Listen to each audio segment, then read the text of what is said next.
ಆತ್ಮೀಯ ವಿದ್ಯಾರ್ಥಿಗಳೇ, ನಿಮ್ಮೆಲ್ಲರಿಗೂ ಸ್ವಾಗತ ಸುಸ್ವಾಗತವನ್ನು ಕೋರುತ್ತಾ ಪ್ರಥಮ PUC 3ನೇ ಘಟಕದಲ್ಲಿ ಹಿಂದಿನ ತರಗತಿಯಲ್ಲಿ ಕಲಿಕೆಯ ಅರ್ಥ, ಕಲಿಕೆಯ ಪ್ರಕ್ರಿಯೆ, ಕಲಿಕೆಯ ಲಕ್ಷಣಗಳು ಮತ್ತು ಕಲಿಕೆಯ ವಿಧಗಳನ್ನು ಕುರಿತಾಗಿ ಈಗಾಗಲೇ ನಾವು ಅಭ್ಯಾಸಿಸಿದ್ದೇವೆ.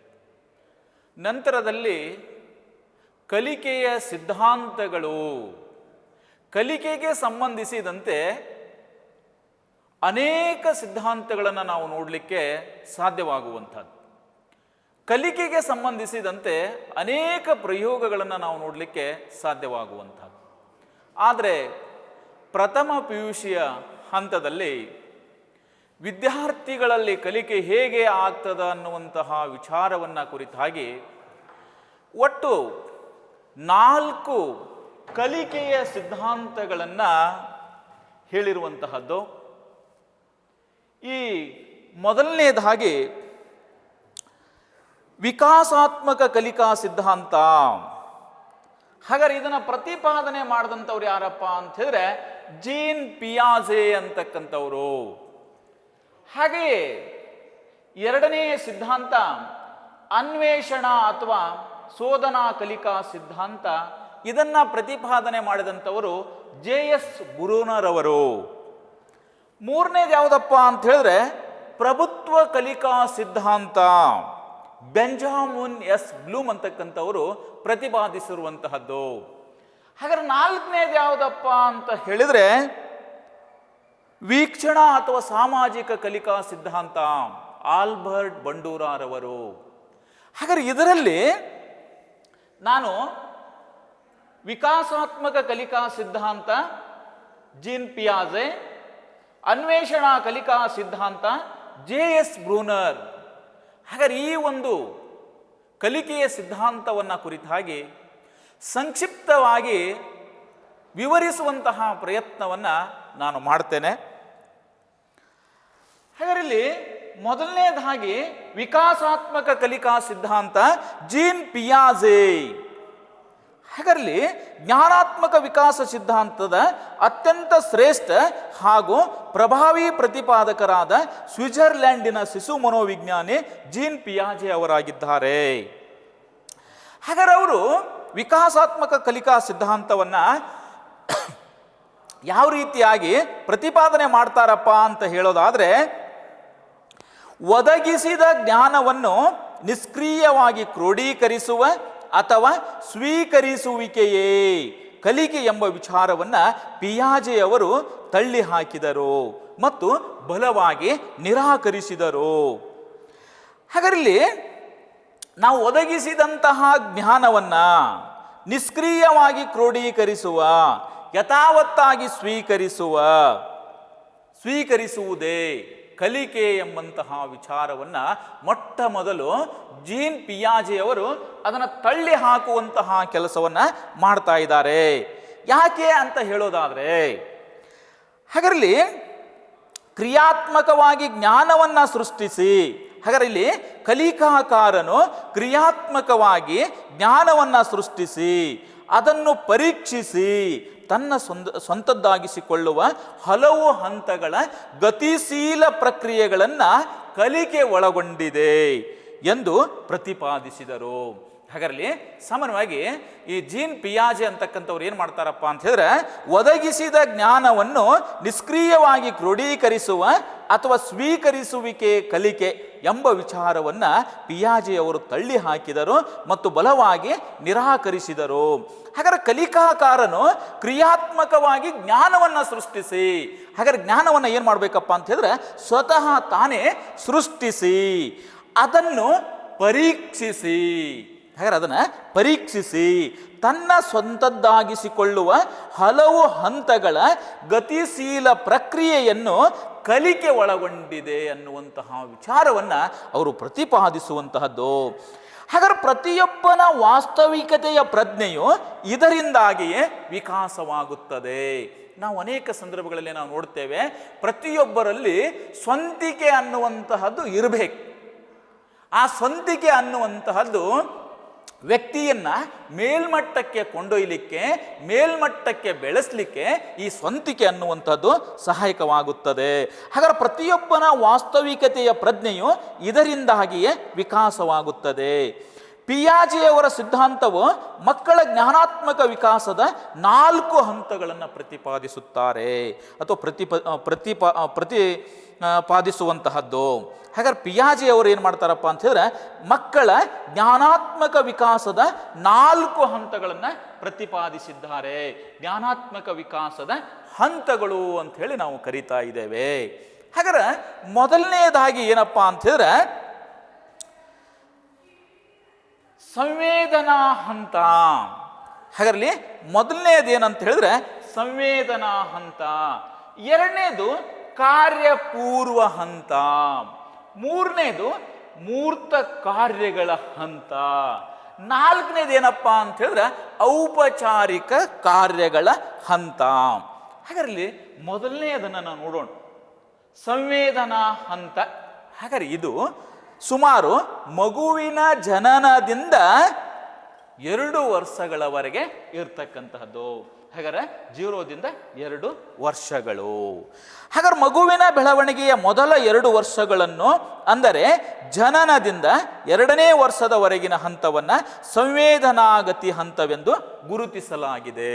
ಹಾಗಾದಲ್ಲಿ ಮಗು ಜನನದಿಂದ ಹಿಡ್ಕೊಂಡು 2 ವರ್ಷಗಳವರೆಗಿನ ಅವಧಿಯನ್ನ ಸಂವೇದನಾಗತಿ ಹಂತ ಏನಂತ ಹೇಳಿ ಕರಿತಾ ಇದ್ದೇವಪ್ಪ ಅಂತ ಹೇಳಿದ್ರೆ ಸಂವೇದನಾಗತಿ ಹಂತ ಅಂತ ಹೇಳಿ ಗುರುತಿಸಿರುವಂತಹದ್ದು. ಹಾಗಾದ್ರೆ ಈ ಒಂದು ಹಂತದಲ್ಲಿ ಮಗು ತಾತ್ಕಾಲಿಕ ಚಲಕಗಳಿಂದ ಪ್ರಭಾವಿತವಾದ ಜ್ಞಾನಾತ್ಮಕ ರಚನೆಗಳ ಕಡೆಗೆ ಪ್ರಗತಿ ಹೊಂದುತ್ತಾನೆ. ಹಾಗಾದಲ್ಲಿ ಸಾಮಾನ್ಯವಾಗಿ ಮಗು ತಾತ್ಕಾಲಿಕ ಚಲಕಗಳಿಂದ ಪ್ರಭಾವಿತವಾದ ಜ್ಞಾನಾತ್ಮಕ ರಚನೆಗಳ ಕಡೆಗೆ ಪ್ರಗತಿಯನ್ನು ಹೊಂದುತ್ತಾನೆ. ಹಾಗಾದ್ರೆ ಇಲ್ಲಿ ನೋಡ್ರಿ, ನಾವು ಮಗುಗೆ ಅದು ಜನನದಿಂದ 2 ವರ್ಷ ಇರ್ತಾ ಇದೆ. ಹಾಗಾದ್ರೆ ಆ ಸಂದರ್ಭದಲ್ಲಿ ತಾತ್ಕಾಲಿಕ ಚಲಕಗಳಿಂದ ಪ್ರಭಾವಿತವಾದ ಜ್ಞಾನಾತ್ಮಕ ರಚನೆಗಳ ಕಡೆಗೆ ಪ್ರಗತಿಯನ್ನು ಹೊಂದುತ್ತಾನೆ. ಹಾಗಾದ್ರೆ ಸಹಜವಾಗಿ ಮಗು ಆಗ್ತಾನೆ ಇನ್ನು ಭಾಷಾ ಒಂದು ಬೆಳವಣಿಗೆ ಹಂತಕ್ಕೆ ಕೊನೆಯಲ್ಲಿ ಮುಟ್ತಕ್ಕಂಥದ್ದನ್ನು ನಾವು ನೋಡ್ತಾ ಇದ್ದೇವೆ. ಹಾಗಾದ್ರೆ ಅಲ್ಲಿ ನೇರವಾಗಿ ಮಗುವನ್ನು ಬಾ ಅಂತ ಹೇಳಿ ನಾವು ಕರೆದ್ರೆ ಅದು ಬರೋದಿಲ್ಲ. ಬಾ ಅಂತ ಹೇಳಿ ಹೀಗೆ ಮಾಡಿದಂತಹ ಸಂದರ್ಭದಲ್ಲಿ ಮಗುವಿಗೆ ಸಂವೇದನೆ ಆಗ್ತದೆ, ನಾನು ಅವರ ಹತ್ತಿರ ಹೋಗಬೇಕು ಅನ್ನುವಂತಹದ್ದು. ಹಾಗಾದರೆ ಹೀಗೆ ತಾತ್ಕಾಲಿಕ ಚಲಕಗಳಿಂದ ಪ್ರಭಾವಿತವಾದ ಜ್ಞಾನಾತ್ಮಕ ರಚನೆಗಳ ಕಡೆಗೆ ಪ್ರಗತಿ ಹೊಂದುತ್ತಾನೆ. ಹೆಚ್ಚು ವ್ಯವಸ್ಥಿತವಾದ ಮೂರ್ತ ಪರಿಕಲ್ಪನೆಗಳನ್ನು ಕುರಿತು ಏಕಾತ್ಮಕ ಭಾವನೆ ತೋರುತ್ತಾನೆ. ಹಾಗಾದರೆ ಅನೇಕ ರೀತಿಯಾಗಿರ್ತಕ್ಕಂತಹ ಒಂದು ಪರಿಕಲ್ಪನೆಗಳನ್ನು ಕುರಿತಾಗಿ ಏಕಾತ್ಮಕ ಭಾವನೆ ತೋರುತ್ತಾನೆ. ವಿಭಿನ್ನ ಭಾವನಾತ್ಮಕತೆಯನ್ನು ನಿಧಾನವಾಗಿ ಹೊಂದುತ್ತಾನೆ. ಈ ಒಂದು ಹಂತದಲ್ಲಿ ಮಗುವು ಅಹಂ ಪ್ರೇರಿತ ಸ್ವಭಾವ ಹೊಂದಿರುತ್ತದೆ. ಅಂದರೆ ನಾನೇ ಅನ್ನುವಂತಹ ಗುಣವನ್ನ, ನನಗೇ ಎಲ್ಲವೂ ಬೇಕು, ಎಲ್ಲರಿಂದ ನನಗೇ ಪ್ರೀತಿ ಸಿಗಬೇಕು ಅನ್ನುವಂತಹ ವಿಚಾರದ ಹಿನ್ನೆಲೆಯಲ್ಲಿ ಈ ಒಂದು ಹಂತದಲ್ಲಿ ಮಗು ಅಹಂ ಪ್ರೇರಿತ ಸ್ವಭಾವ ಹೊಂದಿರುತ್ತದೆ. ಇತರರ ಭಾವನೆಗಳನ್ನು ಸ್ವೀಕರಿಸಲು ಮತ್ತು ಇತರರಂತೆ ಆಲೋಚಿಸಲು ವಿಫಲವಾಗುತ್ತದೆ. ಹಾಗಾದರೆ ಈ ಒಂದು ಹಂತದಲ್ಲಿ ಅಂದರೆ ಮಗು 0ದಿಂದ 2 ವರ್ಷಗಳ ಒಂದು ಹಂತದಲ್ಲಿ ಬೇರೆಯವರ ಭಾವನೆಗಳನ್ನು ಸ್ವೀಕರಿಸಲು ಮತ್ತು ಇತರರಂತೆ ಆಲೋಚಿಸಲು ಹಾಗಾದ್ರೆ ಅದೇನಾಗ್ತದಪ್ಪ ಅಂತ ಹೇಳಿದ್ರೆ ವಿಫಲವಾಗುವುದನ್ನು ಈ ಒಂದು ಹಂತದಲ್ಲಿ ಕಾಣಲಿಕ್ಕೆ ಸಾಧ್ಯವಾಗುವಂತಹದ್ದು. ಹಾಗಾದ್ರೆ ಎರಡನೇದು ಕಾರ್ಯಪೂರ್ವ ಹಂತ. ನೋಡ್ರಿ ಹೆಸರೇ ಹೇಳ್ತದೆ, ಕಾರ್ಯಪೂರ್ವ ಹಂತ. ಹಾಗಾದ್ರೆ ಇದು 2ರಿಂದ 7 ವರ್ಷ ಇರ್ತದೆ. ಕಾರ್ಯಪೂರ್ವ ಹಂತ ಅಂದ್ರೆ ಸ್ವತಂತ್ರವಾಗಿ ಕೆಲವು ಕಾರ್ಯಗಳನ್ನು ಮಾಡಿಕೊಳ್ಳುವಷ್ಟು ಮಗು ಬೆಳವಣಿಗೆಯನ್ನ ಹೊಂದಿರೋದಿಲ್ಲ. ಅದಕ್ಕಾಗಿ ನಾವೇನಂತೇವಪ್ಪ ಅಂತ ಹೇಳಿದ್ರೆ ಕಾರ್ಯಪೂರ್ವ ಹಂತ 2ರಿಂದ 7 ವರ್ಷ ಅಂಥೇಳಿ ಕನ್ಸಿಡರ್ ಮಾಡ್ತಕ್ಕಂತಹದ್ದು. ಹಾಗಾದ್ರೆ ಜ್ಞಾನಾತ್ಮಕ ವಿಕಾಸದ ಈ 2ನೇ ಹಂತವು ಮಗುವಿನ 3ನೇ ವರ್ಷದಿಂದ ಪ್ರಾರಂಭವಾಗಿ ಸುಮಾರು 7ನೇ ವರ್ಷದವರೆಗೆ ಮುಂದುವರಿಯುತ್ತದೆ. ಹಾಗಾದ್ರೆ ಇಲ್ಲಿ ವಾಸ್ತವಿಕತೆಯ ಅರಿವು ಮೂಡಿಸಿಕೊಳ್ಳಲು ಮಗುವು ಈ ಹಂತದಲ್ಲಿ ಭಾಷಾ ಬಳಕೆ ಆರಂಭಿಸುತ್ತದೆ. ಹಾಗಾದ್ರೆ ಆಗ್ತಾನೆ 2 ವರ್ಷದಿಂದ ಪ್ರಾರಂಭವಾಗುವಂತಹ ಹಂತದಲ್ಲಿ ಮಗು ತನ್ನ ಒಂದು ವಿಚಾರಗಳನ್ನು ಅಭಿವ್ಯಕ್ತಪಡಿಸಲು ಹಾಗಾದ್ರೆ ಭಾಷಾ ಬಳಕೆಯನ್ನು ಪ್ರಾರಂಭಿಸುತ್ತದೆ. ವಿಭಿನ್ನ ಅಂಶಗಳನ್ನು ಆಧರಿಸಿ ವಸ್ತುಗಳನ್ನು ವಿಂಗಡಿಸುತ್ತಾರೆ. ಹಾಗಾದ್ರೆ ವಿಭಿನ್ನ ಅಂಶಗಳನ್ನು ಆಧರಿಸಿ ವಸ್ತುಗಳನ್ನು ವಿಂಗಡಿಸುತ್ತಾರೆ. ಸಂಖ್ಯೆಗಳನ್ನು ನಕಲು ಮಾಡುತ್ತಾರೆ. ಹಾಗಾದ್ರೆ ಸಂಖ್ಯೆಗಳನ್ನು ಏನು ಮಾಡ್ತಾರಪ್ಪ ಅಂತ ಹೇಳಿದ್ರೆ ನಕಲು ಮಾಡ್ತಕ್ಕಂಥದ್ದು. ಅಂದರೆ ಆ ಸಂಖ್ಯೆಗಳ ಬಗ್ಗೆ ಸ್ಪಷ್ಟವಾಗಿರ್ತಕ್ಕಂತಹ ನಿರ್ದಿಷ್ಟವಾಗಿರ್ತಕ್ಕಂತಹ ಅರಿವು ಆ ಮಗುವಿಗೆ ಇರೋದಿಲ್ಲ. ಅದಕ್ಕಾಗಿ ಆ ಮಗು ಏನು ಮಾಡ್ತದಪ್ಪ ಅಂತ ಹೇಳಿದ್ರೆ ಸಂಖ್ಯೆಗಳನ್ನು ನಕಲು ಮಾಡುತ್ತಾರೆ. ಮಕ್ಕಳ ಭಾಷಾ ಕೌಶಲ್ಯವು ವಿಕಾಸವಾಗಿ ಹೆಚ್ಚಿನ ಸಾಮಾಜೀಕರಣಕ್ಕೆ ದಾರಿ ಮಾಡಿಕೊಡುತ್ತದೆ. ಅಂದರೆ ಇಲ್ಲಿ ಇದು ಇತರರೊಂದಿಗೆ ವರ್ತಿಸಲು ಮತ್ತು ಸಂವಹಿಸಲು ಸಹಕಾರಿಯಾಗುತ್ತದೆ. ಆದ್ದರಿಂದ ಈ ಒಂದು ಹಂತದಲ್ಲಿ ಮಗು ಸಾಮಾಜೀಕರಣದ ಕ್ರಿಯೆಗೆ ವೇಗ ಅನ್ನುವಂತಹದ್ದು ವರ್ಧಿತವಾಗುತ್ತದೆ. ಹಾಗಾದ್ರೆ ಸಮಾನವಾಗಿ ಸಾಮಾಜೀಕರಣದ ಒಂದು ಕ್ರಿಯೆಗೆ, ಸಾಮಾಜೀಕರಣದ ಒಂದು ಪ್ರಕ್ರಿಯೆಯಲ್ಲಿ ಸಹಜವಾಗಿ ಸ್ವಾಭಾವಿಕವಾಗಿ ಅದು ಪಾಲ್ಗೊಳ್ತಕ್ಕಂತಹ ಕಾರ್ಯವನ್ನು ಮಾಡ್ತದೆ. ಆದ್ದರಿಂದ ಸಾಮಾಜೀಕರಣ ಕ್ರಿಯೆಯ ವೇಗ ವರ್ಧಿತಗೊಳ್ಳುತ್ತದೆ ಅನ್ನುವುದನ್ನು ನಾವು ಅರ್ಥ ಮಾಡಿಕೊಳ್ಬೇಕು. ಹಾಗಾದ್ರೆ ಮೂರನೇದೇನಪ್ಪ ಅಂತ ಹೇಳಿದ್ರೆ ಮೂರ್ತ ಕಾರ್ಯಗಳ ಹಂತ. ಮೂರ್ತ ಅಂದ್ರೆ ಇಲ್ಲಿ ಮೂರ್ತ ಅಂತ ಹೇಳಿದ್ರೆ ಗೋಚರಿಸು, ಕಣ್ಣಿಗೆ ಕಾಣು ಅನ್ನುವಂತಹ ಅರ್ಥವನ್ನ ಕೊಡ್ತದೆ. ಮೂರ್ತ ಕಾರ್ಯಗಳ ಹಂತ. ಹಾಗಾರಲ್ಲಿ ಈ ಒಂದು ಹಂತವು ಸಾಮಾನ್ಯವಾಗಿ ಮಗುವಿನ 8ನೇ ವರ್ಷದಿಂದ 12ನೇ ವರ್ಷದವರೆಗೆ ಇರುತ್ತದೆ. ಹಾಗಾದ್ರೆ ಮಕ್ಕಳು ತರ್ಕ ಬದ್ಧತೆಯನ್ನು ಬೆಳೆಸಿಕೊಳ್ಳಲು ಆರಂಭಿಸುತ್ತಾರೆ. ಹಾಗಾದ್ರೆ ಈ ಒಂದು 7ರಿಂದ 12 ವರ್ಷದ ಅವಧಿಯೊಳಗೆ ಮಗು ಏನು ಮಾಡ್ತದಪ್ಪ ಅಂತ ಹೇಳಿದ್ರೆ ಸಾಮಾನ್ಯವಾಗಿ ತರ್ಕ ಬದ್ಧತೆಯನ್ನ ಬೆಳೆಸಿಕೊಳ್ಳಲು ಆರಂಭಿಸುತ್ತಾರೆ. ಆದಾಗ್ಯೂ ಹಾಗಾದ್ರೆ ಅವರ ತಾರ್ಕಿಕತೆಯು ಮೂರ್ತ ವಸ್ತು ಮತ್ತು ಮೂರ್ತ ಸಂಗತಿಗಳನ್ನು ಮಾತ್ರ ಆಧರಿಸಿರುವಂತಹದ್ದು. ಹಾಗಾದ್ರೆ ಈ ಒಂದು ಮೂರ್ತ ಕಾರ್ಯಗಳ ಹಂತದಲ್ಲಿ ಮಗು ಹಾಗಾದ್ರೆ ತರ್ಕಬದ್ಧ ವಿಚಾರಗಳನ್ನು ಮಾಡಲಿಕ್ಕೆ ಏನು ಪ್ರಾರಂಭಿಸ್ತದ, ಆದರೆ ಅವರ ಒಂದು ತಾರ್ಕಿಕತೆ ಅನ್ನುವಂತಹದ್ದು ಮೂರ್ತ ವಸ್ತು ಮತ್ತು ಮೂರ್ತ ಸಂಗತಿಗಳನ್ನು ಆಧರಿಸಿ ಹಾಗಾದ್ರೆ ಅವರ ತರ್ಕಬದ್ಧತೆ ಅನ್ನುವಂಥದ್ದು ಈ ಒಂದು ಹಂತದಲ್ಲಿ ಇರುವಂತಹದ್ದು. ಹಾಗಾದ್ರೆ 4ನೇದಾಗಿ ಕೊನೆಯದಾಗಿ ಔಪಚಾರಿಕ ಕಾರ್ಯಗಳ ಹಂತ. ಹಾಗಾದ್ರೆ ಇಲ್ಲಿ 12 ವರ್ಷಗಳ ನಂತರ ಹಾಗಾದ್ರೆ ಔಪಚಾರಿಕ ಕಾರ್ಯಗಳ ಹಂತ. ಹಾಗಾದ್ರೆ ಈ ಒಂದು ಹಂತದಲ್ಲಿ ಮಗು ತಾರುಣ್ಯ ವ್ಯವಸ್ಥೆಯಲ್ಲಿ ಮಕ್ಕಳು ಔಪಚಾರಿಕ ಕಾರ್ಯಗಳ ಹಂತವನ್ನು ಪ್ರವೇಶಿಸುತ್ತಾರೆ. ಹಾಗಾದ್ರೆ ಔಪಚಾರಿಕ ಕಾರ್ಯಗಳು ಅಂತ ಹೇಳಿದ್ರೆ ಇಲ್ಲಿ ಯಾವುದೇ ಒಂದು ಕೆಲಸವನ್ನು ಮಾಡಬೇಕು ಅಂತ ಹೇಳಿದ್ರೆ, ಯಾವುದೇ ಒಂದು ಚಟುವಟಿಕೆಯನ್ನು ಮಾಡಬೇಕು ಅನ್ನೋದಾದರೆ ವ್ಯವಸ್ಥಿತವಾಗಿ ಮಾಡಬೇಕು, ಕ್ರಮಬದ್ಧವಾಗಿ ಮಾಡಬೇಕು ಅನ್ನುವಂತಹ ವಿವೇಚನಾ ಸಾಮರ್ಥ್ಯವನ್ನು ಮಗು ಅಥವಾ ವ್ಯಕ್ತಿ ಈ ಒಂದು ಹಂತದಲ್ಲಿ ಪಡ್ಕೊಳ್ತಕ್ಕಂತಹದ್ದು. ಹಾಗಾದ್ರೆ ತಾರುಣ್ಯ ವ್ಯವಸ್ಥೆಯಲ್ಲಿ ಮಕ್ಕಳು ಔಪಚಾರಿಕ ಕಾರ್ಯಗಳ ಹಂತವನ್ನು ಪ್ರವೇಶಿಸುತ್ತಾರೆ. ಈ ಒಂದು ಹಂತವು ಬದುಕಿನ ಉಳಿದೆಲ್ಲ ಅವಧಿಗೂ ಮುಂದುವರಿಯುತ್ತದೆ. ಹಾಗಾದ್ರೆ ಈಗೇನು ವಿವೇಚನೆಯಿಂದ ಕಾರ್ಯಗಳನ್ನು ಮಾಡ್ತಾ ಇದ್ದಾರೆ, ಕೆಲಸಗಳನ್ನು ಮಾಡ್ತಾ ಇದ್ದಾರೆ, ಚಟುವಟಿಕೆಗಳನ್ನು ಮಾಡ್ತಾ ಇದ್ದಾರೆ, ಹಾಗಾದ್ರೆ ಅದು ಬದುಕಿನ ಮುಂದಿನ ಅವಧಿಗೂ ಮುಂದುವರಿಯುವಂತಹದ್ದು. ಹಾಗಾದ್ರೆ ಸೌನವಾಗಿ ಈ ಒಂದು ಹಂತವು ಬದುಕಿನ ಉಳಿದೆಲ್ಲ ಅವಧಿಗೂ ಮುಂದುವರಿಯುತ್ತದೆ. ಮಕ್ಕಳು ಅಮೂರ್ತ ಬೌದ್ಧಿಕ ಕಾರ್ಯಗಳನ್ನು ನಿರ್ವಹಿಸುವಷ್ಟು ಸಾಮರ್ಥ್ಯವನ್ನು ಪಡೆದುಕೊಳ್ಳುತ್ತಾರೆ. ಹಾಗಾದ್ರೆ ಮಕ್ಕಳು ಏನು ಮಾಡ್ತಾರಪ್ಪ ಅಂತ ಹೇಳಿದ್ರೆ ಅಮೂರ್ತ ಬೌದ್ಧಿಕ ಕಾರ್ಯಗಳನ್ನು ಹಾಗಾದ್ರೆ ಕಣ್ಣಿಗೆ ಗೋಚರ ಆಗದೇ ಇದ್ರೂ ಕೂಡ ಹಾಗಾದ್ರೆ ಆ ಒಂದು ಕಾರ್ಯಗಳನ್ನು ಮಾಡುವಂತಹ ಬೌದ್ಧಿಕ ಸಾಮರ್ಥ್ಯವನ್ನು ಹಾಗಾದ್ರೆ ಮಕ್ಕಳು ಈ ಒಂದು ಹಂತದಲ್ಲಿ ಪಡೆದುಕೊಳ್ಳುತ್ತಾರೆ ಮತ್ತು ಭಾವನಾತ್ಮಕ ಹಾಗೂ ಬೌದ್ಧಿಕ ಪಕ್ವತೆಯನ್ನು ಹೊಂದುತ್ತಾರೆ. ಭಾವನಾತ್ಮಕ ಹಾಗೂ ಬೌದ್ಧಿಕ ಪಕ್ವತೆಯನ್ನು ಈ ಹಂತದಲ್ಲಿ ಹೊಂದುತ್ತಾರೆ. ಮೂರ್ತ ವಸ್ತುಗಳಿಲ್ಲದಿದ್ದರೂ ಅಮೂರ್ತ ಪರಿಕಲ್ಪನೆಗಳನ್ನು ರಚಿಸುವ ಮತ್ತು ಪರೀಕ್ಷಿಸುವುದನ್ನು ಕಲಿಯುತ್ತಾರೆ. ಬಹಳ ಪ್ರಮುಖ ಅಂಶವೆಂದರೆ ಮಕ್ಕಳು ತಮ್ಮ ಹಾಗೂ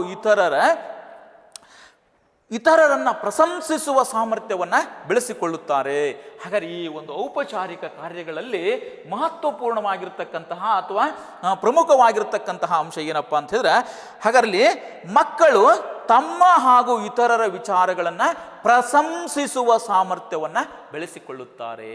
ಹಾಗಾದ್ರೆ ತಮ್ಮ ಭಾವನೆಗಳಾಗಿರಬಹುದು ಅಥವಾ ಇತರರ ಭಾವನೆಗಳನ್ನು ಅರ್ಥ ಮಾಡಿಕೊಂಡು ಹಾಗಾದ್ರೆ ಅವುಗಳಿಗೆ ಇಲ್ಲಿ ವ್ಯವಸ್ಥಿತವಾಗಿ ಪ್ರಶಂಸಿಸುವ ಸಾಮರ್ಥ್ಯವನ್ನು ಈ ಒಂದು ಹಂತದಲ್ಲಿ ಮಗು ಪಡ್ಕೊಳ್ತದ ಅನ್ನುವಂತಹ ವಿಚಾರವನ್ನು ನಾವು ನೋಡಲಿಕ್ಕೆ ಸಾಧ್ಯ ಆಗ್ತದೆ. ಹಾಗಾರಲ್ಲಿ ವಿಕಾಸಾತ್ಮಕ ಕಲಿಕಾ ಸಿದ್ಧಾಂತದಲ್ಲಿ ಜೀನ್ ಪಿಯಾಜೆ ಅವರು ಜ್ಞಾನಾತ್ಮಕ ವಿಕಾಸದ 4 ಹಂತಗಳನ್ನು ಹೇಳ್ತಕ್ಕಂತಹದ್ದು.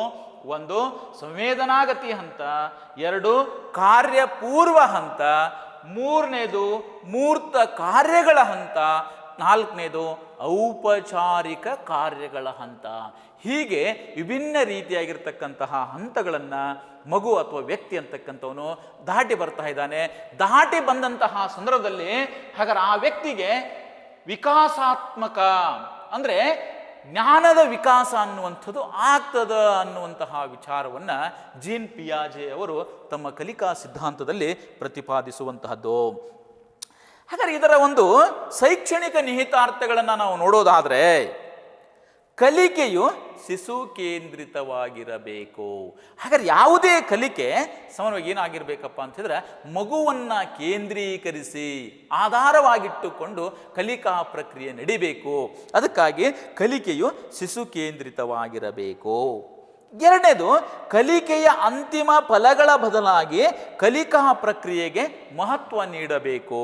ಹಾಗಾದ್ರೆ ಕಲಿಕೆಯ ಅಂತಿಮ ಫಲಗಳ ಬದಲಾಗಿ ಕಲಿಕಾ ಪ್ರಕ್ರಿಯೆಗೆ ಮಹತ್ವವನ್ನು ನೀಡಬೇಕು. ಕಲಿಕಾ ಪ್ರಕ್ರಿಯೆಗೆ ಏನು ಮಾಡಬೇಕಪ್ಪ ಅಂತ ಹೇಳಿದ್ರೆ ನಾವು ಮಹತ್ವವನ್ನು ನೀಡಬೇಕು ಹೊರತು ಹಾಗಾದ್ರೆ ಕಲಿಕೆಯ ಅಂತಿಮ ಫಲಗಳಿಗೆ ಅಲ್ಲ ಅನ್ನುವಂತಹ ವಿಚಾರವನ್ನು ಜೀನ್ ಪಿಯಾಜೆ ಅವರು ಹೇಳ್ತಕ್ಕಂತಹದ್ದು. ಹಾಗಾದ್ರೆ ನಂತರದಲ್ಲಿ ಸತ್ಯವನ್ನು ಪುನರ್ರಚಿಸುವ ಅಥವಾ ಪುನರನ್ವೇಷಿಸಲು ಅಗತ್ಯವಿರುವ ಕ್ರಿಯಾತ್ಮಕ ಪದ್ಧತಿಗಳನ್ನು ಬಳಕೆ ಮಾಡಿಕೊಳ್ಬೇಕು. ಹಾಗಾದ್ರೆ ಸತ್ಯವನ್ನು ಪುನರ್ರಚಿಸುವ ಅಥವಾ ಪುನರ್ ಅನ್ವೇಷಿಸಲು ಅಗತ್ಯವಿರುವ ಕ್ರಿಯಾತ್ಮಕ ಪದ್ಧತಿಗಳನ್ನು ಕಲಿಕೆಯಲ್ಲಿ ಬಳಸ್ಕೊಳ್ಬೇಕು ಅನ್ನುವಂಥದ್ದು. ನೆಕ್ಸ್ಟು, ಮಕ್ಕಳು ಒಬ್ಬರಿಂದ ಮತ್ತೊಬ್ಬರನ್ನು ನೋಡಿ ಕಲಿಯುವುದರಿಂದ ಸಹಯೋಗ ಚಟುವಟಿಕೆಗಳು ಮತ್ತು ವೈಯಕ್ತಿಕ ಚಟುವಟಿಕೆಗಳನ್ನು ಬಳಸಬೇಕು. ಹಾಗಾದ್ರೆ ಸಹಯೋಗ ಅಂತ ಹೇಳಿದ್ರೆ ಕೂಡಿಕೊಂಡು ಮಾಡ್ತಕ್ಕಂತಹ ಚಟುವಟಿಕೆ ಜೊತೆಗೆ ವೈಯಕ್ತಿಕವಾಗಿರ್ತಕ್ಕಂತಹ ಚಟುವಟಿಕೆಗಳನ್ನು ಮಕ್ಕಳಿಗೆ ಒದಗಿಸಬೇಕು. ಆವಾಗ ಮಗುವಿನಲ್ಲಿ ಕಲಿಕೆ ಆಗ್ತದ ಅನ್ನುವಂಥದ್ದನ್ನು ಹೇಳುವಂಥದ್ದು. ಮಗುವಿಗಾಗಿ ಸಮಸ್ಯಾತ್ಮಕ ಸನ್ನಿವೇಶ ಸೃಷ್ಟಿಸುವುದು ಬಹಳ ಮುಖ್ಯ. ಹಾಗಾದ್ರೆ ಮಗುವಿಗೆ ಏನು ಮಾಡಬೇಕಪ್ಪ ಅಂತ ಹೇಳಿದ್ರೆ ಸಮಸ್ಯಾತ್ಮಕ ಸನ್ನಿವೇಶವನ್ನು ಸೃಷ್ಟಿಸಬೇಕು. ಹಾಗಾದ್ರೆ ಸಮಸ್ಯಾತ್ಮಕ ಸನ್ನಿವೇಶವನ್ನು ಸೃಷ್ಟಿಸೋದ್ರಿಂದ ಮಗು ಸ್ವತಃ ತಾನೇ ಕಲಿಬೇಕು. ತಾನು ಒಂದು ಹುಡುಕಿ ಅದನ್ನು ಅನ್ವೇಷಿಸಿ ಅದನ್ನು ಶೋಧಿಸಿ ಕಲಿಬೇಕನ್ನುವಂತಹ ವಿಚಾರಕ್ಕೆ ಬರ್ತದೆ. ಹಾಗಾದ್ರೆ ಆ ಒಂದು ಹಿನ್ನೆಲೆಯಲ್ಲಿ ಮಗುವಿಗಾಗಿ ಸಮಸ್ಯಾತ್ಮಕ ಸನ್ನಿವೇಶ ಸೃಷ್ಟಿಸುವುದು. ಹಾಗಾದ್ರೆ ಮಕ್ಕಳಿಗೆ ನೇರವಾಗಿ ಜ್ಞಾನ ಒದಗಿಸುವ ಬದಲಾಗಿ ಶಿಕ್ಷಕನು ಕಲಿಕೆಯ ಸುಗಮಕಾರನಾಗಿ ಕಾರ್ಯನಿರ್ವಹಿಸಬೇಕು. ಹಾಗಾದ್ರೆ ಮಕ್ಕಳಿಗೆ ನೇರವಾಗಿ ಜ್ಞಾನವನ್ನು ಒದಗಿಸುವ ಬದಲಾಗಿ ಶಿಕ್ಷಕನು ಏನು ಮಾಡಬೇಕಪ್ಪ ಅಂತಿದ್ರೆ ಕಲಿಕೆಯ ಸುಗಮಕಾರನಾಗಿ ಕಲಿಕೆಯ ಕಾರ್ಯ ವ್ಯವಸ್ಥಿತವಾಗಿ ನಡಿಲಿಕ್ಕೆ ಅವನು ಸುಗಮಕಾರನಾಗಿ ಕಾರ್ಯನಿರ್ವಹಿಸಬೇಕು ಅನ್ನುವಂತಹ ಶೈಕ್ಷಣಿಕ ನಿಹಿತಾರ್ಥವನ್ನು ಹೇಳುವಂತಹದ್ದು.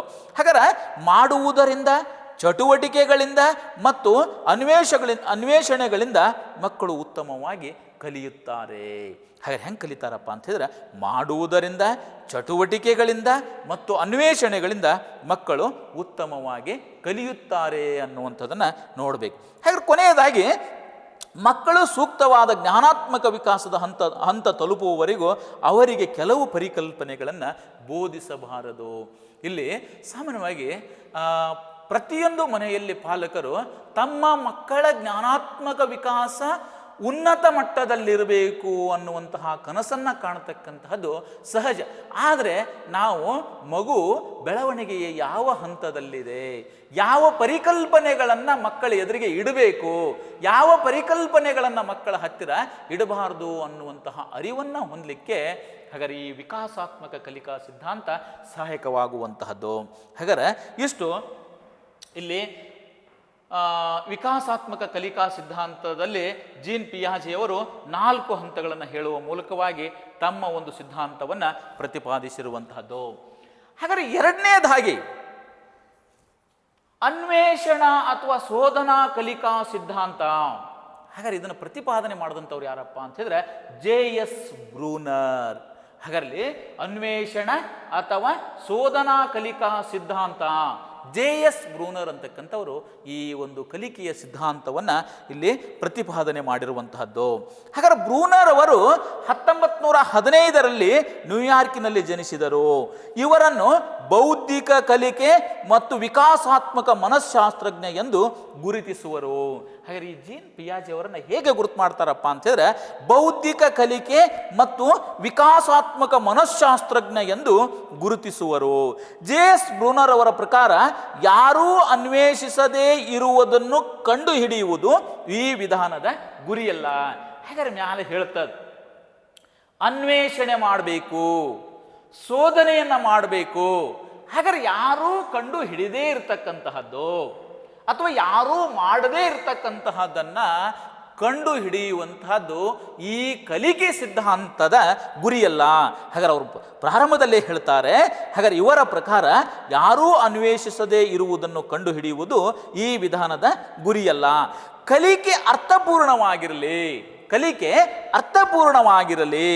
ಹಾಗಾದ್ರೆ ಎಂಬ ದೃಷ್ಟಿಯಿಂದ ಕಲಿಯಬೇಕಾದ ವಿಷಯದ ಅಂತಿಮ ರೂಪವನ್ನು ವಿದ್ಯಾರ್ಥಿಯೇ ಕಂಡುಕೊಳ್ಳುವಂತೆ ಮಾಡುವುದು ಇದರ ಗುರಿಯಾಗಿದೆ.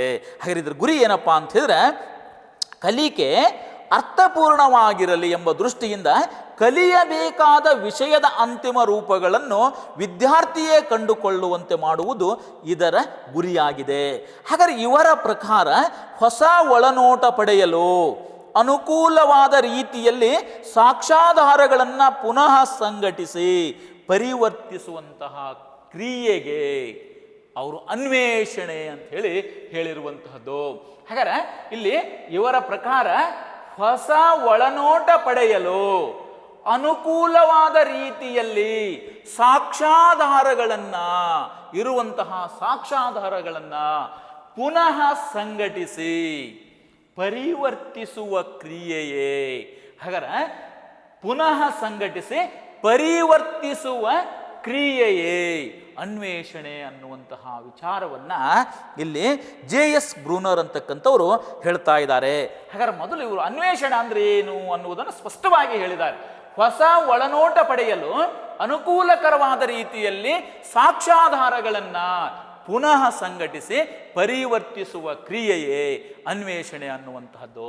ಹಾಗಾದ್ರೆ ಈ ಅನ್ವೇಷಣಾ ಕಲಿಕೆಯನ್ನ ಕುರಿತಾಗಿ ಅಥವಾ ಅನ್ವೇಷಣಾ ಕಲಿಕೆ ಅಂದ್ರೆ ಏನಪ್ಪ ಅಂತ ಹೇಳಿದ್ರೆ ನಾವು ಸ್ವಲ್ಪ ಅದರ ಅರ್ಥವನ್ನ ಆಳವಾಗಿ ತಿಳ್ಕೊಳ್ಳಿಕ್ಕೆ ಹೋಗೋದಾದ್ರೆ ಅಧ್ಯಾಪಕನಿಂದ ಯಾವ ಮಾರ್ಗದರ್ಶನವನ್ನು ಪಡೆಯದೆ, ಹಾಗಾದ್ರೆ ಅಧ್ಯಾಪಕನಿಂದ ಯಾವ ಮಾರ್ಗದರ್ಶನವನ್ನು ಪಡೆಯದೆ ಸೀಮಿತ ಮಾರ್ಗದರ್ಶನ ಪಡೆದು ಕಲಿಕೆಯ ಗುರಿಗಳನ್ನು, ಹಾಗಾದ್ರೆ ಕಲಿಕೆಗೆ ಸಂಬಂಧಪಟ್ಟಂತಹ ಗುರಿಗಳೇನಿದಾವೆ ಕಲಿಕೆಯ ಗುರಿಗಳನ್ನು ಸ್ವತಃ ಸಾಧಿಸುವಂತೆ ಮಾಡುವ ಬೋಧನಾ ಸನ್ನಿವೇಶಗಳನ್ನು ಅನ್ವೇಷಣಾ ಕಲಿಕೆ ಅಥವಾ ಶೋಧನಾ ಕಲಿಕೆ ಅಂತ ಹೇಳಿ ಜೆ.ಎಸ್. ಬ್ರೂನರ್ ಅವರು ಹೇಳುವಂತಹದ್ದು. ಹಾಗಾದ್ರೆ ಅಧ್ಯಾಪಕನಿಂದ ಯಾವ ಮಾರ್ಗದರ್ಶನವನ್ನು ಪಡೆಯದೆ ಸೀಮಿತ ಮಾರ್ಗದರ್ಶನ ಪಡೆದು ಕಲಿಕೆಯ ಗುರಿಗಳನ್ನು ಸ್ವತಃ ಸಾಧಿಸುವಂತೆ ಮಾಡುವ ಬೋಧನಾ ಸನ್ನಿವೇಶಗಳನ್ನು ಅನ್ವೇಷಣಾ ಕಲಿಕೆ ಅಂತೇಳಿ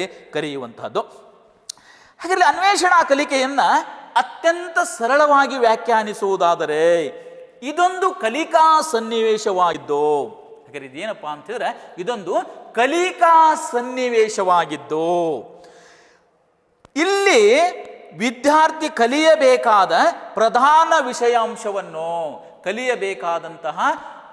ವಿಷಯಾಂಶವನ್ನು ಒದಗಿಸುವುದರ ಬದಲಾಗಿ ಅದನ್ನು ಅವನೇ ಸ್ವತಂತ್ರವಾಗಿ ಅನ್ವೇಷಿಸುವುದಾಗಿದೆ. ಹಾಗಾದ್ರೆ ಅವನೇ ಸ್ವತಂತ್ರವಾಗಿ ಅನ್ವೇಷಿಸುವುದಾಗಿದೆ. ಆದ್ದರಿಂದ ವಿದ್ಯಾರ್ಥಿಯು ತನ್ನ ಕಲಿಕೆಯಲ್ಲಿ, ಹಾಗಾದ್ರೆ ವಿದ್ಯಾರ್ಥಿ ಏನನ್ನ ಕಲಿತಾ ಇದ್ದಾನೆ, ಹಾಗಾದ್ರೆ ತನ್ನ ಕಲಿಕೆಯಲ್ಲಿ ಕ್ರಿಯಾತ್ಮಕವಾಗಿ ಭಾಗವಹಿಸುತ್ತಾನೆ. ಅವನೇನು ಮಾಡ್ತಾನಪ್ಪ ಅಂತ ಹೇಳಿದ್ರೆ ಕ್ರಿಯಾತ್ಮಕವಾಗಿ ತನ್ನ ಒಂದು ಕಲಿಕೆಯಲ್ಲಿ ಭಾಗವಹಿಸುತ್ತಾನೆ. ಹಾಗಾದ್ರೆ ನಂತರದಲ್ಲಿ ಅನ್ವೇಷಣಾ ಕಲಿಕೆಯನ್ನು ಉತ್ತೇಜಿಸುವ ಅಂಶಗಳು. ಹಾಗಾರಲ್ಲಿ ಅನ್ವೇಷಣಾ ಕಲಿಕೆಯನ್ನು ಉತ್ತೇಜಿಸುವ ಅಂಶಗಳು ಏನಪ್ಪಾ ಅಂತ ಹೇಳಿ ನಾವು ನೋಡೋದಾದ್ರೆ, ಹಾಗಾದ್ರೆ ಈ ಒಂದು ಅನ್ವೇಷಣೆಯನ್ನು ಉತ್ತೇಜಿಸಲಿಕ್ಕೆ ಯಾವ ಅಂಶಗಳು ಬೇಕು ಅಥವಾ ಯಾವ ಅಂಶಗಳು ಸಹಾಯಕ ಆಗ್ತಾವ ಅನ್ನುವುದನ್ನು ಅನ್ವೇಷಣಾ ಕಲಿಕೆಯನ್ನು ಉತ್ತೇಜಿಸುವ ಅಂಶಗಳು ಅಂತ ಹೇಳಿ ನಾವು ಕರೀಲಿಕ್ಕತ್ತೇವೆ. ಹಾಗಾದ್ರೆ ಅದರಲ್ಲಿ ಒಂದೇದು, ಕಲಿಯಬೇಕಾದ ಹೊಸ ವಿಷಯದ ಮೂಲ ರಚನೆಗೆ ಒತ್ತು ಕೊಡಿ. ಹಾಗಾದ್ರೆ ಯಾವುದಕ್ಕೆ ಒತ್ತು ಕೊಡಬೇಕಪ್ಪ ಅಂತ ಹೇಳಿದ್ರೆ, ಕಲಿಯಬೇಕಾದ ಹೊಸ ವಿಷಯದ ಮೂಲ ರಚನೆಗೆ ಒತ್ತು ಕೊಡಿ. ಹಾಗಾದ್ರೆ ನಾವು ಏನನ್ನ ಕಲೀಲಿಕ್ಕೆ ಹೋಗ್ತಾ ಇದ್ದೇವೆ, ಹಾಗಾದ್ರೆ ಕಲಿಯಬೇಕಾದ ಹೊಸ ವಿಷಯದ ಅದರ ಮೂಲ ಏನದ, ಒರಿಜಿನಾಲಿಟಿ ಏನದ, ಹಾಗಾದ್ರೆ ಅದಕ್ಕೆ ನಾವು ಏನು ಮಾಡಬೇಕಪ್ಪ ಅಂತಂದ್ರೆ ಆ ಒಂದು ಮೂಲ ರಚನೆಗೆ ನಾವು ಒತ್ತನ್ನು ಕೊಡಬೇಕು. ಹಾಗಾರಲ್ಲಿ ಎರಡೇದು, ನೀವು ಬೋಧಿಸಬೇಕಾಗಿರುವ ಪರಿಕಲ್ಪನೆಗೆ ಹಲವು ಉದಾಹರಣೆಗಳನ್ನು ನೀಡಿ. ಹಾಗಾರಲ್ಲಿ ಮಗುವಿಗೆ ಸಾಮಾನ್ಯವಾಗಿ ನಾವು ಬೋಧಿಸುವಂತಹ ಸಂದರ್ಭದಲ್ಲಿ, ಹಾಗಾದ್ರೆ ತಿಳಿಸುವಂತಹ ಸಂದರ್ಭದಲ್ಲಿ, ಹಾಗಾದ್ರೆ ಆ ಪರಿಕಲ್ಪನೆಯ ಅರ್ಥದ ಅರಿವನ್ನು ಮೂಡಿಸುವುದಕ್ಕಾಗಿ ಹಾಗಾದ್ರೆ ನಾವೇನು ಮಾಡಬೇಕಪ್ಪ ಅಂತ ಹೇಳಿದ್ರೆ ಹಲವು ಉದಾಹರಣೆಗಳನ್ನು ನೀಡಬೇಕು. ಹಲವು ಉದಾಹರಣೆಗಳನ್ನು ನೀಡುವ ಮೂಲಕವಾಗಿ ಪರಿಕಲ್ಪನೆಗಳನ್ನು ಮಗುವಿಗೆ ಅರ್ಥೈಸಲಿಕ್ಕೆ ಸಾಧ್ಯ ಆಗ್ತದೆ. ಅದಕ್ಕೆ ನೀವು ಬೋಧಿಸಬೇಕಾಗಿರುವಂತಹ ಪರಿಕಲ್ಪನೆಗೆ ಹಲವು ಉದಾಹರಣೆಗಳನ್ನು ನೀಡಿರಿ. ನೆಕ್ಸ್ಟ್, ಹೊಸ ಕಲಿಕೆಯನ್ನು ವಿವಿಧ ಸನ್ನಿವೇಶಗಳು ಮತ್ತು ವಿವಿಧ ಸಮಸ್ಯೆಗಳಿಗೆ ಅನ್ವಯಿಸಲು ಅವಕಾಶ ನೀಡಿರಿ. ಹಾಗಾದ್ರೆ ಹೊಸ ಕಲಿಕೆಯನ್ನು ವಿವಿಧ ಸನ್ನಿವೇಶ, ಬೇರೆ ಬೇರೆ ಸನ್ನಿವೇಶ ಮತ್ತು ವಿವಿಧ ಸಮಸ್ಯೆಗಳಿಗೆ ಅನ್ವಯಿಸಲು ಅವಕಾಶವನ್ನು ನೀಡಬೇಕು. ಹಾಗಾದ್ರೆ ಅವುಗಳನ್ನು ಅನ್ವಯಿಸಿ, ಹಾಗಾದ್ರೆ ಅವುಗಳ ವ್ಯತ್ಯಾಸವನ್ನು ಅರಿತು ಕಲಿಕೆಯನ್ನು ತನ್ನದಾಗಿಸಿಕೊಳ್ಳಿಕ್ಕೆ ಹಾಗಾದ್ರೆ ಪೂರಕವಾಗುವಂಥದ್ದು. ಅದಕ್ಕಾಗಿ ಹೊಸ ಕಲಿಕೆಯನ್ನು ವಿವಿಧ ಸನ್ನಿವೇಶಗಳು ಮತ್ತು ವಿವಿಧ ಸಮಸ್ಯೆಗಳಿಗೆ ಅನ್ವಯಿಸಲು ಅವಕಾಶವನ್ನು ನೀಡಿರಿ. ವಿದ್ಯಾರ್ಥಿಗಳಿಗೆ ಸಮಸ್ಯೆಗಳನ್ನು ನೀಡಿ ತಾವೇ ಉತ್ತರ ಕಂಡುಕೊಳ್ಳುವಂತೆ ಪ್ರೋತ್ಸಾಹಿಸಿ. ಹಾಗಾದ್ರೆ ಮೊದಲು ನಾವೇನು ಮಾಡಬೇಕಪ್ಪ ಅಂತ ಹೇಳಿದ್ರೆ, ಇವತ್ತೇನಾಗ್ಬಿಟ್ಟದ, ಮಕ್ಕಳಿಗೆಲ್ಲ ಸಿದ್ಧ ಉತ್ತರಗಳನ್ನು ನೋಟ್ಸ್ ಬರೆಸ್ತಕ್ಕಂತಹದ್ದು ಅಥವಾ ಎಲ್ಲ ಅವ್ರಿಗೆ ಓದಲಿಕ್ಕೆ ಏನು ಪರಿಕರಗಳು ಬೇಕು ಎಲ್ಲವನ್ನ ನಾವು ಒದಗಿಸ್ತೇವೆ. ಹಾಗೆ ಮಾಡುವ ಬದಲಾಗಿ ವಿದ್ಯಾರ್ಥಿಗಳಿಗೆ ಸಮಸ್ಯೆಗಳನ್ನು ನೀಡಿ ತಾವೇ ಉತ್ತರ ಕಂಡುಕೊಳ್ಳುವಂತೆ ಶಿಕ್ಷಕರಾದಂಥವರು ಪ್ರೋತ್ಸಾಹಿಸಬೇಕು ಅನ್ನುವಂತಹ ಅಂಶವನ್ನು ಹೇಳತಕ್ಕಂತಹದ್ದು. ಹಾಗಾದ್ರೆ ಕೊನೆಯದಾಗಿ ಒಳನೋಟದಿಂದ ಊಹೆಗಳನ್ನು ಮಾಡುವುದನ್ನು ವಿದ್ಯಾರ್ಥಿಗಳಲ್ಲಿ ಪ್ರೋತ್ಸಾಹಿಸಿ. ಹಾಗಾದ್ರೆ ಒಳನೋಟ, ಹಾಗಾದ್ರೆ ಸಮಸ್ಯೆ ಅನ್ನುವಂತಹದನ್ನು ಸಮಗ್ರವಾಗಿ ನೋಡಿದಾಗ ಅದಕ್ಕೆ ಒಂದು ಪರಿಪೂರ್ಣವಾಗಿರ್ತಕ್ಕಂತಹ ಉತ್ತರ ಅನ್ನುವಂಥದ್ದು ಹೊಳೆದ್ರೆ ಅದು ಒಳನೋಟದಿಂದ ಅಥವಾ ತಕ್ಷಣದಿಂದ ಬಂದಿರತಕ್ಕಂತಹ ಪರಿಹಾರ ಅಥವಾ ಉತ್ತರ ಅನ್ನುವಂಥದ್ದು. ಒಳನೋಟದಿಂದ ಊಹೆಗಳನ್ನು ಮಾಡುವುದನ್ನು ವಿದ್ಯಾರ್ಥಿಗಳಲ್ಲಿ ಪ್ರೋತ್ಸಾಹಿಸಿ. ಅವರು ಊಹೆ ಹೇಗೆ ಮಾಡಬೇಕಪ್ಪ ಅಂತ ಹೇಳಿದ್ರೆ, ಸಾಮಾನ್ಯವಾಗಿ ತಮ್ಮ ಕಲಿಕೆಗೆ ಅದು ಪೂರಕ ಆಗಬೇಕು ಅಂತಹ ಊಹೆಗಳನ್ನೇನಾದರೂ ಮಗು ಅಥವಾ ವ್ಯಕ್ತಿ ಮಾಡಿದರೆ ಅವುಗಳನ್ನು ಪ್ರೋತ್ಸಾಹಿಸುವಂತಹ ಕೆಲಸ ಶಿಕ್ಷಕರಿಂದ ಆಗಬೇಕು. ಒಳನೋಟದಿಂದ ಊಹೆಗಳನ್ನು ಮಾಡುವುದನ್ನು ವಿದ್ಯಾರ್ಥಿಗಳಲ್ಲಿ ಪ್ರೋತ್ಸಾಹಿಸುವಂತಹ ಕೆಲಸ ಆಗಬೇಕು ಅನ್ನುವಂತಹ ವಿಚಾರವನ್ನು. ಹಾಗಾದ್ರೆ ಇವೆಲ್ಲವೂ ಏನಪ್ಪಾ ಅಂತ ಹೇಳಿದ್ರೆ ಅನ್ವೇಷಣಾ ಕಲಿಕೆಯನ್ನು ಉತ್ತೇಜಿಸುವ ಅಂಶಗಳು. ಹಾಗಾದ್ರೆ ಅದನ್ನು ಉತ್ತೇಜಿಸಲಿಕ್ಕೆ ಇವೆಲ್ಲ ಅಂಶಗಳು ಪೂರಕವಾಗ್ತಾವ ಅನ್ನುವಂತಹ ವಿಚಾರವನ್ನು ಅರಿಬೇಕಾಗಿರುವಂತಹದ್ದು, ತಿಳ್ಕೊಳ್ಬೇಕಾಗಿರುವಂತಹದ್ದು. ಹಾಗಾದ್ರೆ ನಂತರದಲ್ಲಿ ನೇರವಾಗಿ ಈ ಅನ್ವೇಷಣಾ ಅಥವಾ ಶೋಧನಾ ಕಲಿಕೆಯ ಅನುಕೂಲಗಳೇನು ಅನ್ನುವುದನ್ನು ನಾವು ನೋಡೋದಾದರೆ, ಇದು ವಿದ್ಯಾರ್ಥಿಗಳಿಗೆ ಹೇಗೆ ಕಲಿಯಬೇಕೆಂಬುದನ್ನು ಕಲಿಯಲು ನೆರವಾಗುತ್ತದೆ. ಮುಂದೆ ಅನ್ವೇಷಣೆಗಳನ್ನು ಕೈಗೊಳ್ಳಲು ಅಗತ್ಯವಾದ ಕಾರ್ಯವಿಧಾನ ಹಾಗೂ ತಂತ್ರಗಳ ಕಲಿಕೆ ನಡೆಯುತ್ತದೆ. ಈ ವಿಧಾನದಲ್ಲಿ ಕಲಿತ ವಿದ್ಯಾರ್ಥಿ ಅನ್ವೇಷಣೆಯ ತಂತ್ರಗಳನ್ನು ಇತರ ಸನ್ನಿವೇಶಗಳಲ್ಲಿ ಬಳಸಿಕೊಳ್ಳಬಲ್ಲ. ಹಾಗಾದ್ರೆ ಏನು ಮಾಡಲಿಕ್ಕೆ ಏನು ಅನ್ವೇಷಣಾ ಕಲಿಕೆಯ ಒಂದು ಅನುಕೂಲ ಏನಪ್ಪ ಅಂತ ಹೇಳಿದ್ರೆ, ಇದು ವಿದ್ಯಾರ್ಥಿಗಳಿಗೆ ಹೇಗೆ ಕಲಿಯಬೇಕೆಂಬುದನ್ನು ಕಲಿಯಲು ನೆರವಾಗುತ್ತದೆ. ಹಾಗಾದ್ರೆ ವಿಷಯವನ್ನು ಹೇಗೆ ಕಲಿಬೇಕು ಅನ್ನುವುದಕ್ಕೆ ಇದು ನೆರವಾಗ್ತದೆ. ಮುಂದೆ ಅನ್ವೇಷಣೆಗಳನ್ನು ಕೈಗೊಳ್ಳಲು ಅಗತ್ಯವಾದ ಕಾರ್ಯವಿಧಾನ ಹಾಗೂ ತಂತ್ರಗಳ ಕಲಿಕೆ ನಡೆಯುತ್ತದೆ. ಈ ವಿಧಾನದಲ್ಲಿ ಕಲಿತಂತಹ ಒಂದು ವಿದ್ಯಾರ್ಥಿ ಅನ್ವೇಷಣೆಯ ತಂತ್ರಗಳನ್ನು ಇತರ ಸನ್ನಿವೇಶಗಳಲ್ಲಿ ಬಳಸಿಕೊಳ್ಳಬಲ್ಲ. ಹಾಗಾದ್ರೆ ಬೇರೆ ಬೇರೆ ಸಂದರ್ಭಗಳಲ್ಲಿ ಹಾಗಾದ್ರೆ ಈ ಒಂದು ಅನ್ವೇಷಣೆಯಲ್ಲಿ ಏನು ಕಲ್ತಿರ್ತಾ ಇದ್ದಾನೆ ಅವರು ಬೇರೆ ಸನ್ನಿವೇಶಗಳಲ್ಲಿ ಬಳಸ್ಕೊಳ್ಳಿಕ್ಕೆ ಸಾಧ್ಯ ಆಗ್ತದ ಅನ್ನುವಂತಹ ವಿಚಾರ. ಎರಡನೇದೇನಪ್ಪ ಅಂತಂದರೆ ಇದು ವಿದ್ಯಾರ್ಥಿಗಳಲ್ಲಿ ಕಲಿಕೆಗೆ ಸ್ವಯಂ ಪ್ರೇರಣೆಯನ್ನುಂಟು ಮಾಡುತ್ತದೆ. ಅನ್ವೇಷಣಾ ಕಲಿಕೆ ಅನ್ನುವಂಥದ್ದು ವಿದ್ಯಾರ್ಥಿಗಳಲ್ಲಿ ಕಲಿಕೆಗೆ ಸ್ವಯಂ ಪ್ರೇರಣೆಯನ್ನುಂಟು ಮಾಡುತ್ತದೆ. ಏನು ಮಾಡ್ತದೆ ಅಂತ ಹೇಳಿದ್ರೆ ಸ್ವತಃ ತಾನೇ ಕಲಿಬೇಕು ಅನ್ನುವಂತಹ ಒಂದು ಪ್ರೇರಣೆಯನ್ನು ಈ ಅನ್ವೇಷಣಾ ಕಲಿಕೆ ಅನ್ನುವಂಥದ್ದು ಮಾಡಿಕೊಡ್ತದೆ. ನಂತರದಲ್ಲಿ ವಿದ್ಯಾರ್ಥಿಗಳು ತಮ್ಮ ಸಾಮರ್ಥ್ಯಕ್ಕನುಗುಣವಾಗಿ ಕಲಿಕೆಯಲ್ಲಿ ಮುಂದುವರಿಯಲು ನೆರವಾಗುತ್ತದೆ. ಹಾಗಾದ್ರೆ ಇದು ಬಹಳಷ್ಟು ಮುಖ್ಯ. ಏನಪ್ಪ ಅಂತ ಹೇಳಿದ್ರೆ ವಿದ್ಯಾರ್ಥಿಗಳು ತಮ್ಮ ಸಾಮರ್ಥ್ಯಗಳಿಗನುಗುಣವಾಗಿ ಕಲಿಕೆಯಲ್ಲಿ ಮುಂದುವರಿಯಲು ಸಾಧ್ಯವಾಗುತ್ತದೆ. ಹಾಗಾದ್ರೆ ಮಗುವಿಗೆ ಅಥವಾ ವ್ಯಕ್ತಿಗೆ ಗೊತ್ತಾಗ್ತದೆ ನನ್ನ ಕಲಿಕಾ ಸಾಮರ್ಥ್ಯ ಏನು ಅನ್ನುವಂಥದ್ದು. ಹಾಗಾದ್ರೆ ಅವುಗಳನ್ನು ಅರ್ಥ ಮಾಡಿಕೊಂಡು ವಿದ್ಯಾರ್ಥಿಗಳು ತಮ್ಮ ಸಾಮರ್ಥ್ಯಗಳಿಗನುಗುಣವಾಗಿ ಕಲಿಕೆಯಲ್ಲಿ ಮುಂದುವರಿಯಲು ನೆರವಾಗುತ್ತದೆ. ಹಾಗಾದ್ರೆ ಇವೆಲ್ಲವೂ ಏನಪ್ಪ ಅಂತಂದರೆ ಅನ್ವೇಷಣಾ ಕಲಿಕೆಯ ಅನುಕೂಲಗಳು. ಹಾಗಾದ್ರೆ ಅನ್ವೇಷಣಾ ಕಲಿಕೆಯ ಅನಾನುಕೂಲಗಳೇನು? ಹಾಗಾದ್ರೆ ಏನು ಅನಾನುಕೂಲತೆಗಳನ್ನು ಅನ್ವೇಷಣಾ ಕಲಿಕೆ ಒಳಗೊಂಡದ ಅನ್ನುವಂತಹ ವಿಚಾರವನ್ನು ನಾವು ನೋಡೋದಾದರೆ ಈ ವಿಧಾನವನ್ನು ದೊಡ್ಡ ಗುಂಪುಗಳಲ್ಲಿ ಮತ್ತು ನಿಧಾನಗತಿಯಲ್ಲಿ ಕಲಿಯುವ ವಿದ್ಯಾರ್ಥಿಗಳಿಗೆ ಬಳಸಲು ಸೂಕ್ತವಲ್ಲ. ಹಾಗಾದರೆ ಈ ವಿಧಾನವನ್ನು ದೊಡ್ಡ ಗುಂಪುಗಳಲ್ಲಿ ಮತ್ತು ನಿಧಾನಗತಿಯಲ್ಲಿ ಕಲಿಯುವ ವಿದ್ಯಾರ್ಥಿಗಳಿಗೆ ಬಳಸಲು ಸೂಕ್ತವಲ್ಲ. ಸಾಮಾನ್ಯವಾಗಿ ಈ ಅನ್ವೇಷಣಾ ಕಲಿಕೆಯನ್ನು ಹಾಗಾದ್ರೆ ದೊಡ್ಡ ಸಂಖ್ಯೆಯ ದೊಡ್ಡ ಗುಂಪುಗಳಲ್ಲಿ ಬಳಸಲಿಕ್ಕೆ ಸಾಧ್ಯ ಆಗೋದಿಲ್ಲ. ಜೊತೆಗೆ ಏನು ನಿಧಾನವಾಗಿ ಕಲಿತಕ್ಕಂತಹ ಮಕ್ಕಳು ಇರ್ತಾ ಇದ್ದಾವ ಆ ಮಕ್ಕಳಿಗೆ ಅನ್ವೇಷಣಾ ಕಲಿಕೆಯನ್ನು ಬಳಸಲಿಕ್ಕೆ ಸೂಕ್ತ ಅಲ್ಲ ಅನ್ನುವಂತಹ ವಿಚಾರವನ್ನು ಅರಿಬೇಕಾಗಿರುವಂತಹದ್ದು. ಹಾಗಾದ್ರೆ ನಂತರದಲ್ಲಿ ವಿಜ್ಞಾನದ ವಿಷಯಗಳ ಕಲಿಕೆಯಲ್ಲಿ ಈ ವಿಧಾನ ಅಳವಡಿಸಲು ವಿಶೇಷ ಕಲಿಕಾ ಸಾಮಗ್ರಿಗಳ ಅಗತ್ಯವಿದೆ. ಹಾಗಾದ್ರೆ ಸಾಮಾನ್ಯವಾಗಿ ವಿಜ್ಞಾನ ವಿಷಯಗಳ ಕಲಿಕೆಯಲ್ಲಿ ಈ ವಿಧಾನ ಅಳವಡಿಸಲು ಹಾಗಾದ್ರೆ ವಿಶೇಷ ಕಲಿಕಾ ಸಾಮಗ್ರಿಗಳ ಅಗತ್ಯವಿದೆ. ಹಾಗಾದ್ರೆ ಎಲ್ಲ ಶಾಲೆಗಳಲ್ಲಿ ಈ ಸೌಲಭ್ಯಗಳು ದೊರೆಯುವುದು ತುಂಬ ಕಷ್ಟ. ಹಾಗಾದ್ರೆ ಅನ್ವೇಷಣಾ ಕಲಿಕೆಯನ್ನು ನಾವು ಮಾಡಬೇಕಾದ್ರೆ ವಿಜ್ಞಾನದ ವಿಷಯಗಳ ಕಲಿಕೆಯಲ್ಲಿ ಈ ವಿಧಾನವನ್ನು ಅಳವಡಿಸಿಕೊಳ್ಳಲಿಕ್ಕೆ ವಿಶೇಷ ಕಲಿಕಾ ಸಾಮಗ್ರಿಗಳ ಅಗತ್ಯವಿರ್ತದೆ. ಹಾಗಾದ್ರೆ ವಿಶೇಷ ಸಾಮಗ್ರಿಗಳು ಬೇಕಾಗ್ತದೆ. ಎಲ್ಲ ಶಾಲೆಗಳಲ್ಲಿ ಈ ಸೌಲಭ್ಯಗಳ ದೊರೆಯುವುದು ತುಂಬ ಕಷ್ಟ. ಹಾಗಾದ್ರೆ ಹೀಗೆ ಎಷ್ಟು ಅನುಕೂಲತೆಗಳನ್ನು ಹೊಂದ್ಯದ ಅಷ್ಟೇ ಅನಾನುಕೂಲತೆಗಳನ್ನು ಕೂಡ ಅನ್ವೇಷಣಾ ಕಲಿಕೆ ಹೊಂದ್ಯದ. ಆದರೆ ಕೊನೆಯಲ್ಲಿ ಈ ಅನ್ವೇಷಣಾ ಕಲಿಕೆಯ ಮೂಲಕವಾಗಿ ಕಲಿತಂತಹ ವಿಚಾರಗಳು ಕಲಿತಂತಹ ವಿಷಯ ಮಗುವಿನಲ್ಲಿ ಶಾಶ್ವತವಾಗಿ ಉಳಿಲಿಕ್ಕೆ ಸಾಧ್ಯ ಆಗ್ತದೆ ಅನ್ನುವಂತಹ ವಿಚಾರವನ್ನು ಈ ಸಂದರ್ಭದಲ್ಲಿ ನಾವು ತಿಳಿಬೇಕು.